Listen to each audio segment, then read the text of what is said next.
सनसनीखेज खुलासा कर रहा हूँ मैं, और इसको आप बिल्कुल दिखाना। मैं ये जहाँ पे किसी राजनेता संबंधी ठेके हैं वहाँ पे इन्होंने राइडर नहीं लगा रखा को, तो डीओ का जवाब बताऊँ अब आपको क्या था, क्या नेता ओपन करा लियो थरम। मैं इन चीज़ों का विरोध कर रहा हूँ और इसीलिए मुझे टारगेट बनाया जा रहा है। वो अगर 1 करोड़ की शराब पूरे साल में अगर राजस्व का देता है तो वो शराब तो बेचेगा कहीं ना कहीं। वहाँ पे प्राइवेट और सरकारी लेबर 200 के करीब संख्या में काम करती है। वो रोज़ाना वहाँ से शराब चोरी करती है और गोदाम से वैसे भी शराब चोरी होती है, जिसका मैं लगातार 2 महीने से विरोध कर रहा हूँ।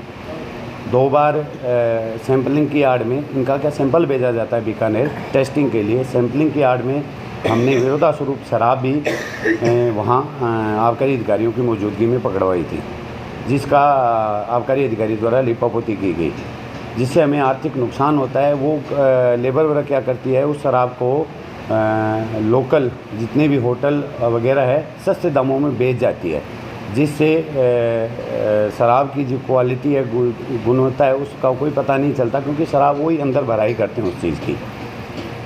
3 दिन पहले जो बाहर निकल रही थी उसका विरोध किया।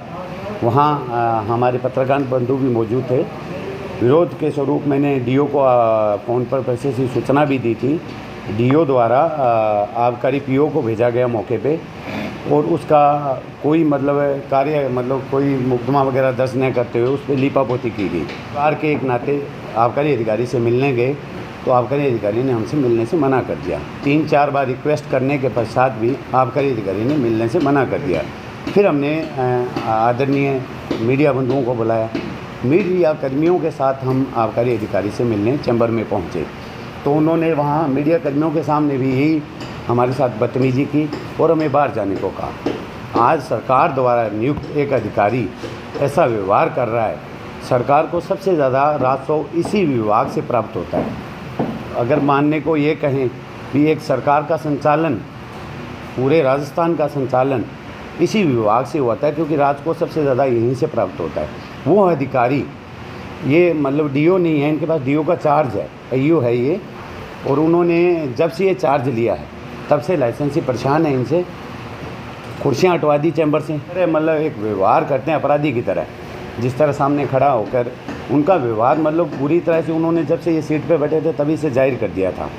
बेवजह परेशान किया जा रहा था। जब हमने इस बारे में पूछा भी आपने उस मुकदमे का क्या किया, जो शराब बाहर निकल ही नहीं सकती शराब, उसका एक परमिट इशू जारी किया जाता है। परमिट इशू के द्वारा शराब गोदाम से बाहर निर्गम की जाती है, तो उसका उनके पास कोई जवाब नहीं। इसी का विरोध जयपुर में किया गया था भी समय अवधि 12 से 10 की जाए, सुबह 12 से रात को 10 बजे तक की जाए। ये मांग हमने उठाई थी। बात आप हमारे आपसे मैं निवेदन करूँ, व्यक्तिगत निवेदन कर रहा हूँ मंच के माध्यम से।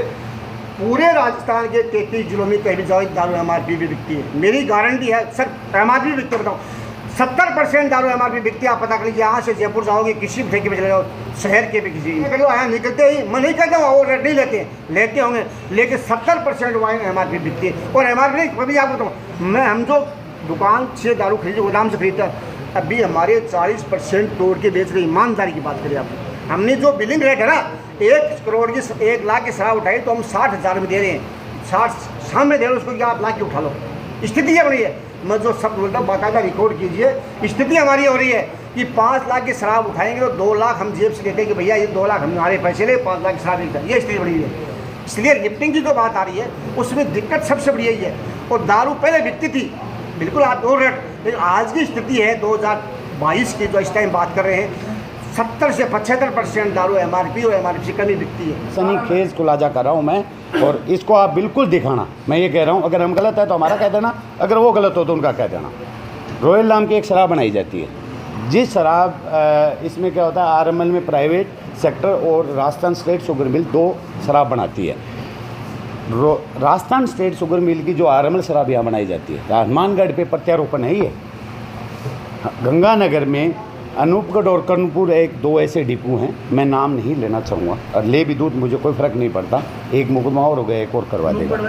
अनूपगढ़ और कर्णपुर 2 डिपो ऐसे हैं जहाँ पे किसी राजनेता संबंधित ठेके हैं। वहाँ पे इन्होंने राइडर नहीं लगा रखा, भी अपनी इच्छा से जो शराब लेना चाहे वो ले ले। और यहाँ अपने हनुमानगढ़ डिपो में वो गंदी शराब जो रॉयल आरएमएल का मैं साहब का पोहा मंगा के दिखाऊंगा आपको, अगर वो आदमी पी ले। प्राइवेट सेक्टर जो शराब बना रहा है, प्राइवेट आरएमएल जो बन रही है, उसकी क्वालिटी कुछ अच्छी है। इनके द्वारा निर्मित जो क्वालिटी है उसका इतना घटियापन है, क्योंकि इनके पास मापक नहीं है। हमारा विवाद इसी बात का चल रहा है और इसीलिए मुझे टारगेट किया जा रहा है। मेरा विवाद इसी का चल रहा है, जो 25 यूपी बनाते हैं 15 यूपी भी बना देते हैं।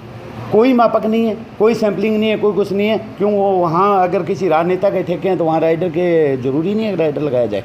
मैं उसके बिल भी दे सकता हूँ आपको। इसका विरोध मैंने जब किया डीओ को, तो डीओ का जवाब बताऊँ अब आपको क्या था कि नेता ओपन करा लियो था रमदम में। तो ये एक राजपत्रित अधिकारी का बयान है, ये सही है गलत है?